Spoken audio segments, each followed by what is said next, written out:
வணக்கம் நண்பர்களே. காலையிலே மழை, செம மழை.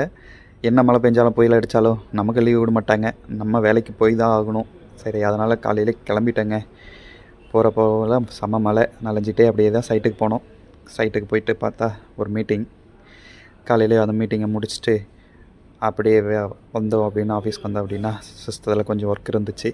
அந்த சிஸ்டம் ஒர்க்கெலாம் கொஞ்சம் அப்படியே முடிச்சுட்டு சரி அப்படின்ட்டு காஃபி சாப்பிட போகலான்ட்டு வெளியே வந்து பார்த்தா அப்படியே கிளைமேட் சூப்பராக இருந்துச்சு. அப்படியே போயிட்டு ஒரு காஃபி சாப்பிட்லான்ட்டு காஃபி சாப்பிட்டு ஸ்நாக்ஸ் சாப்பிட்டு வந்தோம். வந்தோடனே லஞ்ச் டைமும் ஆயிடுச்சுங்க நண்பர்களே. அப்படியே லஞ்சுக்கு போயிட்டு லஞ்சு முடிச்சுட்டு இன்றைக்கி டே அப்படியே ஓடிச்சு. அதுக்கப்புறம் ஈவினிங் ஆனவுடனே அப்படியே ஒரு சரி கோயிலுக்கு போய்ட்டு வரலாம் அப்படின்ட்டு கோயிலுக்கு போனாங்க. இந்த மலையிலையும் எவ்வளோ கூட்டம் பாருங்களேன் கோவிலில். சரி அப்படின்ட்டு லைனில் நின்று சாமி கும்பிட்டு அப்படியே அந்த பக்கம் போனால் ஐயப்பன் கோயிலில் பிரசாதம் தந்தாங்க. சூடாக வெள்ளை சாதம், சுண்டல் கொடுத்தாங்க. சாப்பிட்டு சாப்பாடு கொடுத்த சாமிக்கு ஒரு நன்றியை சொல்லிட்டு இன்றைக்கி டே இப்படி தான் போச்சு. நெக்ஸ்ட் வீடியோவில் பார்ப்போம்.